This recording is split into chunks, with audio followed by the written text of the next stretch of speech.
Assalamualaikum warahmatullahi wabarakatuh. Saya Kiki Handriani, mahasiswa dari Universitas Unindra PGRI, jurusan PBSI, kelas XC dengan nomor induk mahasiswa 202215000341.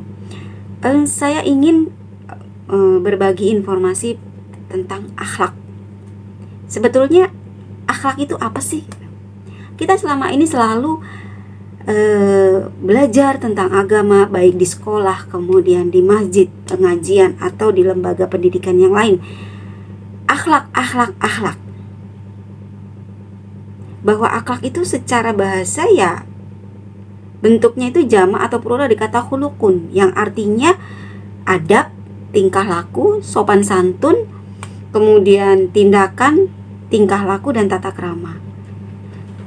Kata akhlak sendiri berasal dari kata kholaqo yang artinya menciptakan, hubungan antara hablum minallah dan hablum minanas. Lantas, sumber akhlak itu dari mana sih? Sumber akhlak itu berasal dari dua, yaitu Al-Quran dan hadis. Walau hidup di zaman modern dengan teknologi tinggi, pegangan Al-Quran dan hadis ini harus tetap menjadi barometer utama, harus menjadi pijakan. Karena secanggih apapun, teknologi tidak akan bisa menggantikan dasar-dasar dan landasan hukum tentang akhlak yang berasal dari Al-Quran dan Al-Hadis. Ada pertanyaan yang mampir di kepala saya pada waktu saya berdiskusi dengan seorang teman. Akhlak itu dibagi menjadi berapa sih? Akhlak itu dibagi menjadi dua, yaitu akhlakul mahmudah atau akhlak terpuji, dan akhlakul mazmumah, yaitu akhlak tercela. Kita sudah tahu bahwa akhlak yang terpuji itu seperti apa? Ikhlas, ya, ikhlas. Kemudian ta'awun atau yaitu saling tolong menolong. Kemudian wara, yaitu meninggalkan hal haram. Kemudian amanah, yaitu dapat dipercaya. Lantas, apa sih Mbak Kiki akhlak yang tidak baik atau tercela? Contoh, ghibah. Nah, ini banyak terjadi kepada perempuan terutama ya. Ghibah itu enak, apalagi ngomongin soal keburukan orang. Kemudian ketika kita berbicara soal kekurangan orang lain, itu seperti menggebu-gebu. Kita semua berlomba-lomba untuk menjadi yang terbaik di antara orang-orang, kemudian kita merasa yang paling suci. Padahal sebetulnya setiap manusia itu memiliki kelemahan dan kelebihan. Ghibah ini menjadi satu penyakit sosial, bukan hanya kalangan bawah, tapi juga masyarakat yang berpendidikan sekalipun. Ini banyak terpaku kepada masalah ghibah. Hanya saja versinya lebih bervariasi. Jika ghibah masyarakat bawah itu lebih condong kepada di warung-warung kopi, arisan ibu-ibu, kemudian di perkumpulan saat mereka menunggu anak sekolah, atau mungkin di ruang-ruang publik.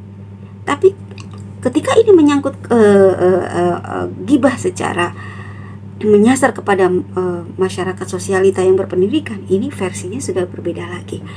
Kafe, kemudian ketika mereka ada di ruang-ruang private, mereka akan membicarakan orang lain lengkap dengan bumbu-bumbunya.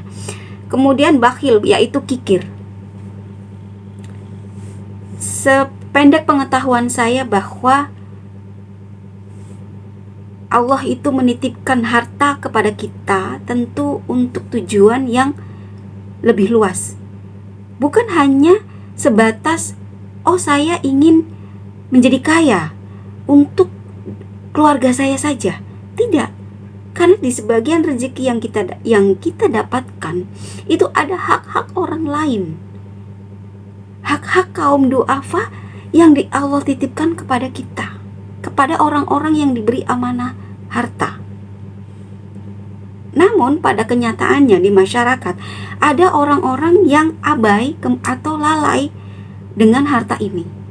Mereka memperkaya diri, bersenang-senang, membangun rumah dengan super mewah, yang bahkan kamarnya itu melebihi jumlah keluarganya sendiri. Kemudian mereka berlibur ke mana-mana, tapi mereka abai dengan lingkungan sekitar. Ketika ada tetangga yang meminta bantuan, mereka lupa. Mereka beralasan, oh kamu malas. Jadi sebetulnya harta itu ada, hadir, diberi karena Allah memiliki tujuan kepada si fulan dan fulana untuk menyampaikan kembali harta yang Allah titipkan kepada orang-orang yang berhak. Nah, sifat bakhil inilah yang sebetulnya menjadi sandungan, karena serajin apapun seseorang beribadah, dia tidak akan mendapat ridho Allah ketika sifat bakhil ini ada di dalam dirinya. Kemudian yaitu buhtan, yaitu berdusta dalam berbicara. Dusta ini kan bukan hanya dinilai dari besarnya saja, tapi bagaimana kemudian ketika berbicara dengan anak kecil, kemudian berbicara kepada pasangan, berbicara kepada tetangga, bahkan kepada ruang lingkup yang lebih luas, yaitu masyarakat luas, ini harus hati-hati. Kenapa? Karena berdusta itu bukan hanya besar, tapi juga ada yang kecil. Contoh, kita punya uang hanya karena ada seseorang yang membutuhkan bantuan, kemudian kita memberikan alasan, oh saya nggak punya uang, ini habis beli ini, harus bayar ini, harus bayar itu. Padahal keluarga tersebut sedang kesulitan untuk misalnya membeli makanan, membeli obat, merawat keluarganya yang sakit. Nah, sifat buhtan inilah setidaknya jangan dibiasakan. Kalaupun kita tidak bisa membantu orang lain, tolong jawab dengan jujur. Katakan bahwa Anda punya uang, tapi uang itu sudah ada alokasinya masing-masing. Insya Allah orang yang meminta bantuan akan tahu bahwa Anda memiliki niat yang baik. Hanya saja sikon yang tidak memungkinkan Anda untuk membantunya. Kemudian sifat tercela yang lainnya yaitu riya, yaitu beramal dengan tujuan untuk mendapatkan pujian. Di dunia modern yang serba digital, yang semua serba foto dan semua medsos, menurut saya riya ini menjadi satu perdebatan. Mengapa menjadi perdebatan? Karena begini, contoh misalnya, saya membagikan nasi Jumat, di mana untuk membuat nasi itu adalah donasi dari orang-orang yang ingin menitipkan. Tapi pada kenyataannya, ketika saya membagikan, tentu saya memerlukan bukti dokumentasi. Dokumentasi ini diperlukan untuk apa? Sebagai bukti bahwa amanah yang para donatur titipkan itu sudah disampaikan kepada yang berhak. Tapi pada kenyataannya, ketika ini diposting di media sosial dengan tujuan publikasi dan menginspirasi orang-orang lain untuk berdonasi atau beramal, ada yang memberikan komentar, sedekah itu jangan dipamerin, memberi tangan kanan, tangan kiri tidak boleh tahu. Buat apa sedekah kalau misalnya dipublis di media sosial? Nah, ini yang menjadi perdebatan di media sosial bagi netizen. Ketika membagikan donasi, ini adalah bentuk untuk publikasi, kemudian untuk pertanggungjawaban kepada donatur, untuk juga kemudian menginspirasi agar orang-orang yang belum tahu atau tergerak untuk bersedekah ini akan ikut tergerak. Tapi kemudian ini menjadi ria ketika, mohon maaf, ketika di depan kamera kita memberikan donasi sedekah dengan sejuta senyuman, tapi di belakang layar, di belakang kamera kita abai kepada tetangga sebelah, tetangga terdekat, tetangga yang minta pertolongan dengan alasan 1000 macam. Ini yang tidak boleh. Ria tidak menjadi ria ketika ini menjadi inspirasi untuk membangkitkan inspirasi kepada orang lain. Namun ria menjadi ria ketika di antara di depan layar dan di belakang layar Anda berbeda. Oke. Kemudian kita membahas ruang lingkup akhlak. Ruang lingkup akhlak itu maksudnya bagaimana? Oh iya, bahwa kita harus memiliki akhlak manusia terhadap Allah.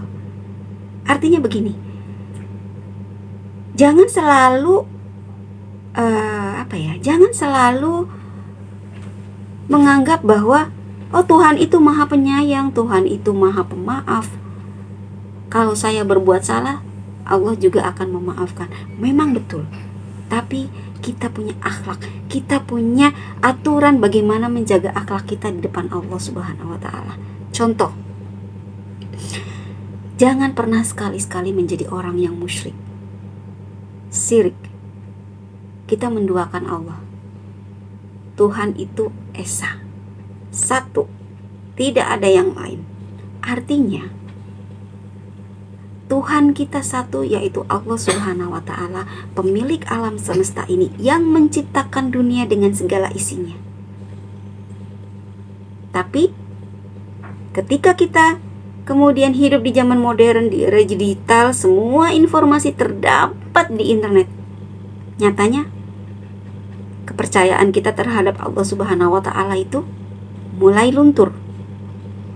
Contohnya apa? Oh iya, saya sukses itu berkat kerja keras saya. Saya bisa kaya karena saya bekerja siang malam. Ini nih berkat waktu itu saya ke Gunung Kawi misalnya. Nah ini kan tidak boleh.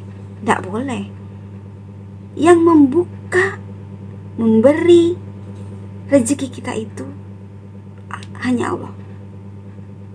Ketika kemudian kita mendapatkan rezeki dari manusia lain, ini adalah perantara, manusia yang ditunjuk oleh Allah untuk memberikan rezeki itu kepada kita. Mereka ini hanya menerima titipan, tapi pada dasarnya rezeki itu Allah yang memberikan. Jadi kita sukses, kita kaya, itu hanya Allah. Bukan Gunung Kawi, bukan dukun, bukan juga jimat. Itu. Kemudian akhlak selanjutnya yaitu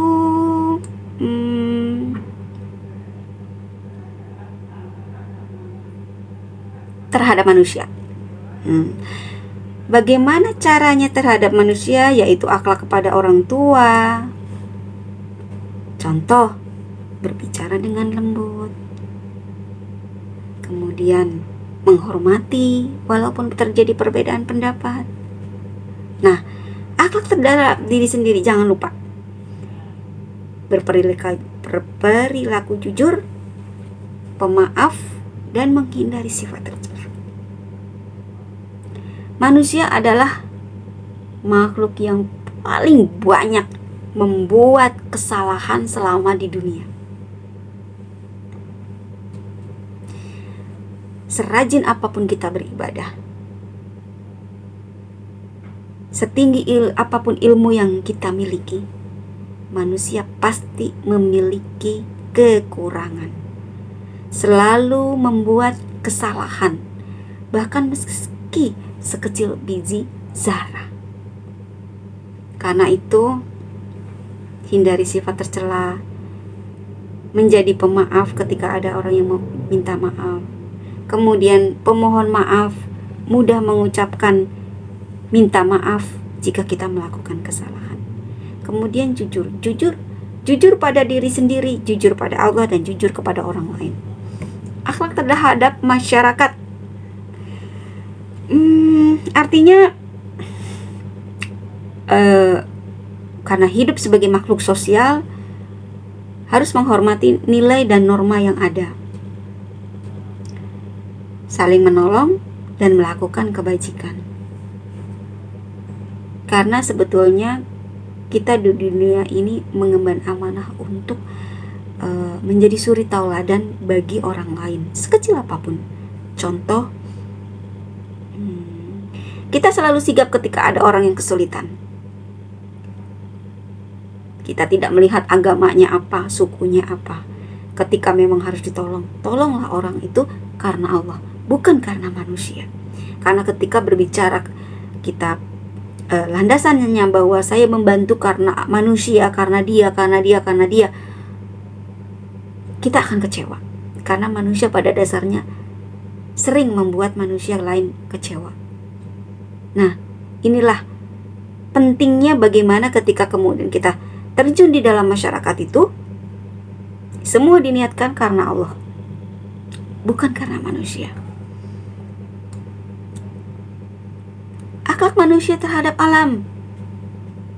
Loh, Mbak Kiki, alam itu kan benda mati, dia nggak bisa bicara. Maksudnya akhlak terhadap alam itu bagaimana? Mudah. Bagaimana kita memelihara dan menjaga alam ini? Contoh yang paling mudah dan dekat dengan keseharian kita adalah buang sampah. Orang-orang yang tinggal di lingkungan padat penduduk, apalagi kemudian dekat dengan pasar atau pelabuhan, cenderung akan membuang sampah kemana yang paling mudah?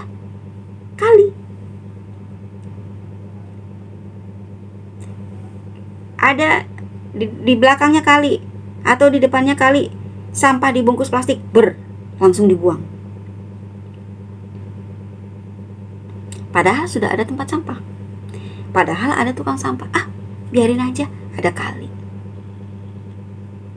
Kita sudah zolim kepada kali itu. Kita sudah zolim kepada lingkungan. Kemudian ketika terjadi banjir, kita menyalahkan siapa? Petugas, pemerintah. Padahal kita sendiri abai.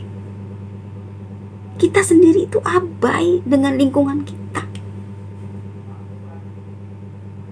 Kita berbicara kebersihan adalah bagian daripada iman. Tapi kita sendiri terhadap sampah lupa, cuek, tidak merasa bersalah membuang sampah di kali, tidak merasa bersalah membuang bungkus makanan yang kita makan, dilempar dari mobil, dilempar dari motor, itu berserakan di jalan. Padahal jalan itu jalan umum, milik masyarakat, milik publik yang harus dijaga kebersihannya. Tapi lagi-lagi kita abai. Kebersihan adalah bagian dari iman. Itu hanya sekedar slogan, teori di mulut. Praktiknya kita sudah menzolimi alam.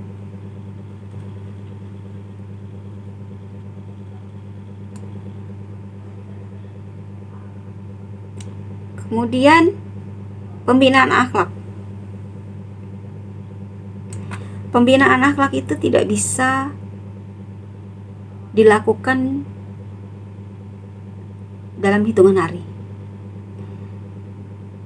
Karena akhlak ini yang akan mempengaruhi segala tindak tanduk kita.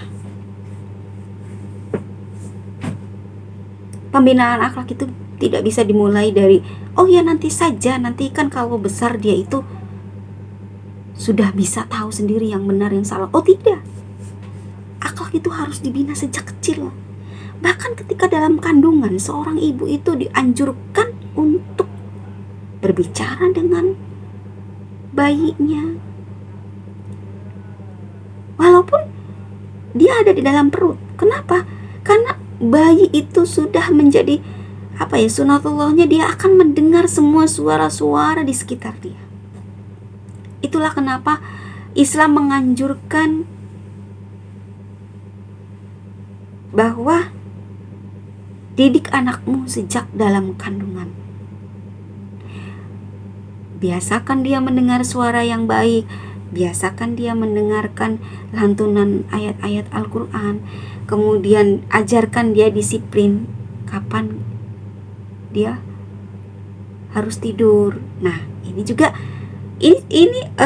keteladanan yang dimulai dari kandungan. Kemudian ketika lahir, kita mulai mendidik mereka untuk menjadi lebih baik lewat ajaran yang secara langsung ataupun lewat contoh-contoh yang kita lakukan di rumah dan sekitar.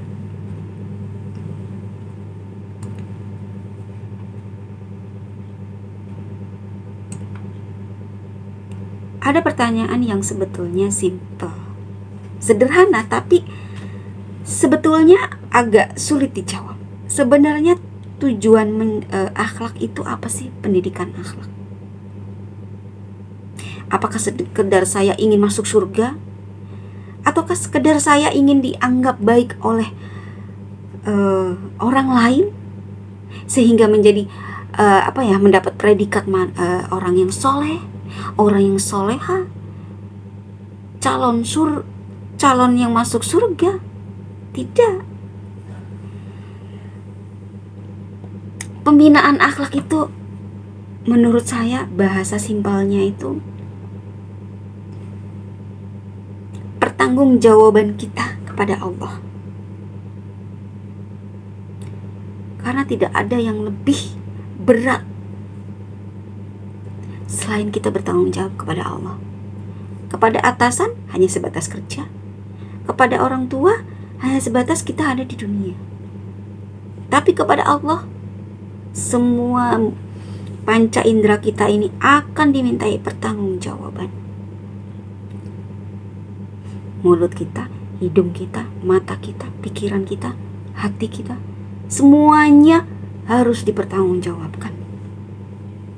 Kalau kita sudah pejakannya, saya hanya takut kepada Allah, bukan kepada manusia, insya Allah kita akan menjaga itu. Bahkan ketika godaan pun muncul begitu hebatnya di sekitar kita, gaya hidup hedon, korupsi, minuman keras, diskotik, kemudian korupsi, banyak sekali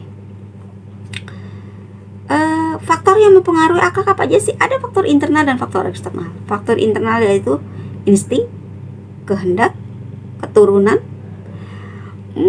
Faktor eksternal adat kebiasaan, faktor lingkungan. Jadi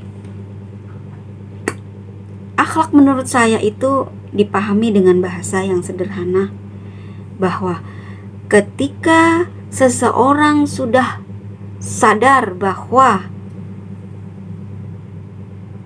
ini bukan persoalan surga dan neraka, tapi persoalan bagaimana kita bertanggung jawab hanya kepada Allah. Ada Allah yang akan mengawasi kita, bukan orang tua, bukan guru, bukan presiden, bukan siapapun. Allah selalu ada saat kita sendirian. Allah selalu ada saat kita sedang dalam kondisi suka dan duka. Karena itu perbaiki akhlak, bukan karena ingin mendapat pujian dari sesama manusia, tapi lebih kepada bahwa memang kita harus bertanggung jawab atas berkahnya kita lahir di dunia, kita mendapatkan kenikmatan-kenikmatan yang jika dihitung dengan uang di dunia ini tidak bisa membeli semua apa yang sudah Allah berikan. Karena itu pesan saya, timbulkan kesadaran, kita perbaiki akhlak, tingkatkan akhlak, hindari yang tercela semata-mata karena Allah, bukan karena manusia. Manusia selama di dunia tidak bisa hidup dengan aturannya sendiri. Mulai dari penciptaan, dari mulai sel telur, sperma, kemudian lahir ke dunia, manusia itu sudah dilingkupi dengan aturan-aturan. Dalam bingkai keteraturan, dalam bingkai hukum yang sudah ada dan sudah disediakan oleh Allah. Karena pada dasarnya sebagai seorang muslim, mulai dari bangun tidur hingga tidur kembali, kita itu memiliki aturan-aturan. Nah, lantas sumber aturan atau hukum Islam itu dari mana sih Mbak Kiki? Oh, ada 3. Al-Quran, hadis, dan ijtihad. Al-Quran sendiri sekumpulan daripada surat-surat, yang mana surat itu memiliki permulaan dan akhiran yang membedakan antara surat yang satu dengan yang lainnya. Kemudian susunan surat dalam Al-Quran ada tauqifi, yaitu ada yang berpendapat dalam Al-Quran yaitu ada ijtihad sahabat, taufiqi, dan pendapat yang ketiga dengan sebagian besar tauqifi dan sebagian kecil ijtihad sahabat. Sumber penamaan surat itu dari mana? Dari luar surat tersebut. Kedua, diambil dari satu kata yang terdapat dalam ayat di dalam surat yang bersangkutan. Al-Quran adalah harga mati bagi muslim. Apapun permasalahan dalam hidup ini, insya Allah sudah ada aturannya di dalam Al-Quran.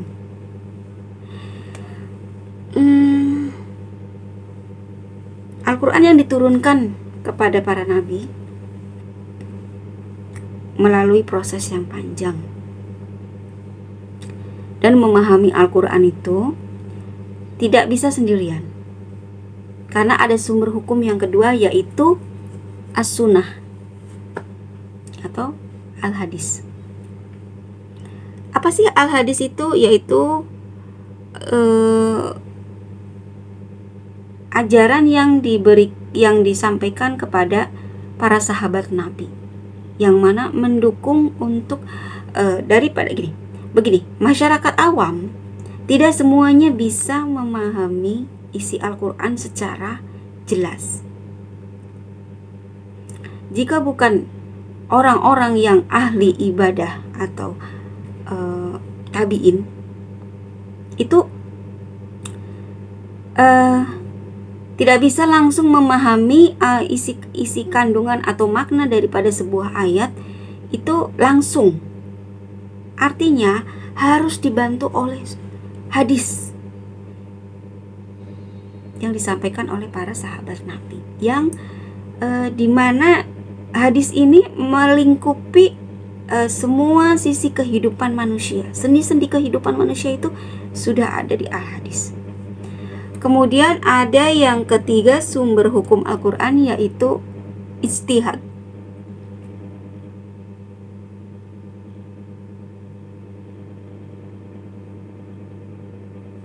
Ijtihad itu kalau bahasa awamnya yaitu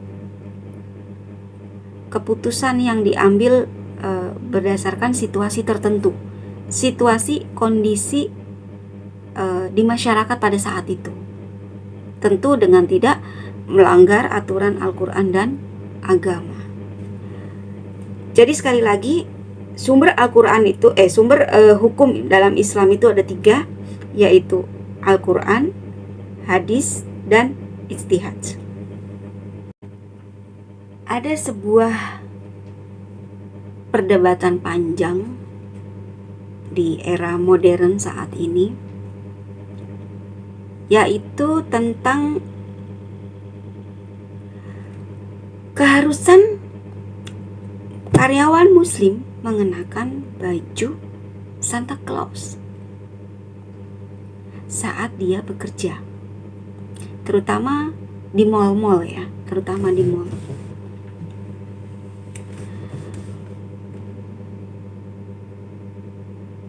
Ketika tuntutan pekerjaan hadir, rata-rata karyawan itu tidak berani menolak karena resikonya mereka akan dipecat.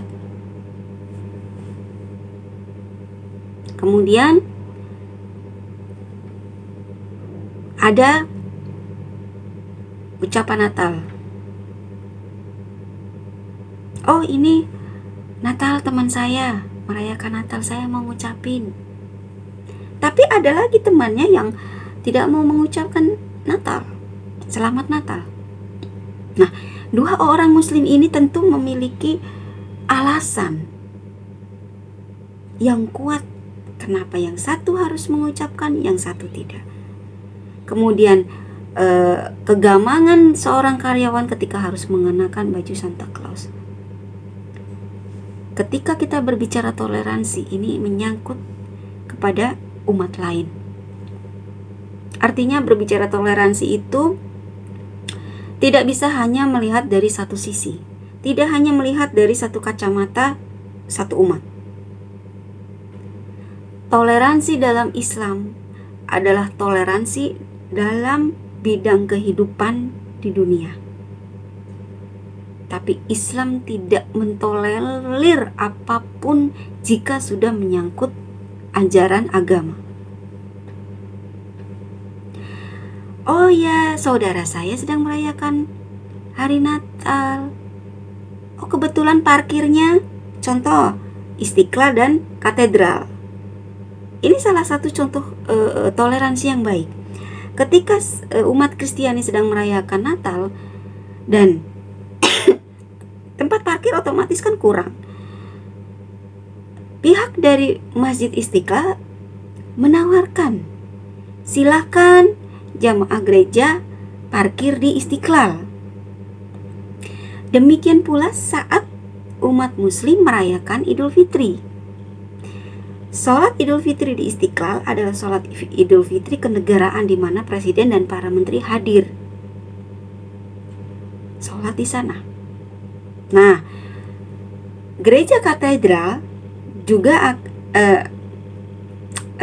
berbuat baik seperti yang umat muslim lakukan, yaitu menyediakan gerejanya halamannya untuk parkir kendaraan umat muslim. Ini adalah toleransi yang diperbolehkan, karena toleransi ini menyangkut keberagaman kehidupan beragama di dunia.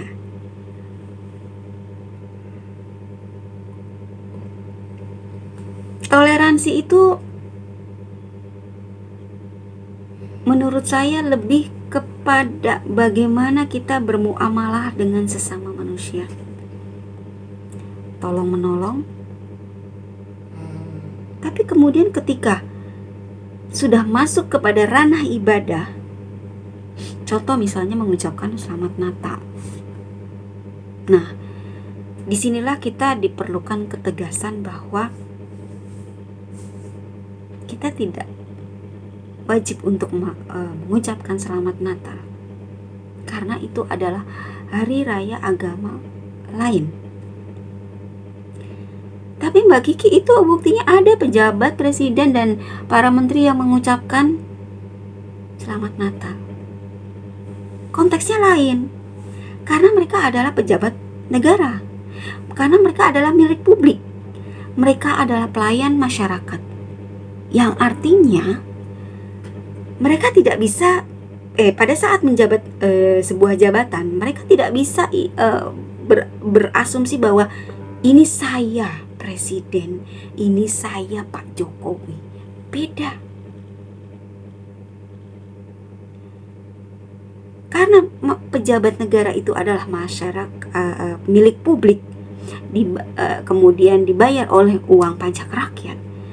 Dia itu bukan satu kesatuan pribadi yang utuh, dia adalah satu kesatuan milik publik. Artinya posisi dia memang harus mengucapkan Natal, karena dia itu bekerja untuk semua umat, bukan hanya umat muslim saja. Nah, disinilah terdapat perbedaan di mana toleransi itu harus dimaknai, dilihat dari konteksnya dulu. Oh ya Mbak Kiki, kemarin ada loh konflik masyarakat terkait dengan rumah ibadah, pelarangan pendirian rumah ibadah. Nah, konflik-konflik seperti inilah yang harus dipahami, mana yang toleransi, mana yang bukan. Kita memberikan toleransi jika memang itu tidak mengganggu kenyamanan dan keamanan umat beragama. Akan menjadi satu perdebatan besar ketika kemudian umat lain mendirikan tempat ibadah di tengah-tengah rumah padat penduduk, misalnya. Atau toleransi, ini pakai jilbab semua karena merayakan Maulid Nabi. Kemudian yang kemudian yang non muslim juga harus pakai. Nah, ini juga masih menjadi satu bahan perdebatan. Apakah non muslim harus ikut dalam perayaan Maulid Nabi? Tentu tidak. Umat lain tidak perlu bertoleransi, karena toleransi itu hanya berlaku untuk kehidupan sosial, ekonomi, dan kemasyarakatan, tapi tidak untuk ibadah. Indonesia adalah negara plural. Artinya di sini ada 6 agama dan ratusan suku yang berbeda latar belakang sosial dan ekonomi. Artinya persoalan toleransi itu harus dimaknai dengan lebih bijak. Kapan kita bertoleransi, kapan kita harus mundur, diam, tidak berbuat apa-apa. Karena toleransi kehidupan beragama itu sebetulnya selain karena ajaran agama, kita juga mengamalkan nilai-nilai dari Pancasila, yaitu persatuan Indonesia. Karena umat yang baik adalah umat yang bisa menjaga toleransi dengan umat yang lainnya. Bukan umat yang berteriak takbir Allahu Akbar, tapi memaki orang lain, memukul orang lain, menghujat orang lain. Ini bukan muslim yang baik. Ini bukan toleransi. Toleransi adalah keikhlasan kita untuk berbagi kehidupan dengan umat yang beragama lain. Karena jika kita belajar agama dengan baik, memahami betul literasi agama yang terkandung dalam Al-Quran, hadis, dan ijtihad, maka sikap dan pemikiran serta tindakan dan kalimat yang keluar dari diri kita adalah mencerminkan rahmatan lil alamin, bukan mencerminkan keegoisan, apalagi kemudian mengatasnamakan agama kita menyakiti umat lain. Perbedaan itu adalah sunnahullah, tapi bukan berarti perbedaan itu menjadi alasan kita untuk menindas umat lain. Toleransilah dalam kehidupan beragama, tapi pisahkan itu ketika sudah menyangkut ibadah. Karena menghormati adalah satu bentuk ketakwaan kita kepada Allah, satu bentuk penghormatan kita kepada sesama makhluk ciptaan Allah. Ini yang harus umat Islam pahami, bahwa Islam itu rahmatan lil alamin.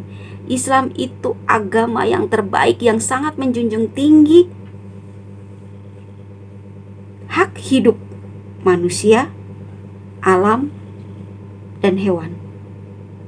Karena kita jika sudah melanggar batas-batas toleransi, ketika kita sudah melanggar batas-batas hak hidup dan beragama umat lain, artinya kita gagal menjadi umat muslim yang baik. Jadi saya akhiri paparan saya terkait dengan akhlak, sumber hukum Islam, dan toleransi. Semoga ini menjadi pencerah, walaupun hanya sekedar paparan yang ringan dan baru mencapai permukaan. Semoga paparan saya ini, yang juga lahir dari pemikiran dan ilmu saya yang masih sedikit, semoga bisa menjadi renungan dan akhirnya menjadi pencerah bahwa pada hakikatnya kita sebagai umat manusia harus terus belajar untuk menjadi muslim yang baik sejak lahir hingga akhir hayat. Akhirul kalam saya akhiri. Wassalamualaikum warahmatullahi wabarakatuh. Mohon maaf bila ada kekurangan karena saya juga sedang belajar.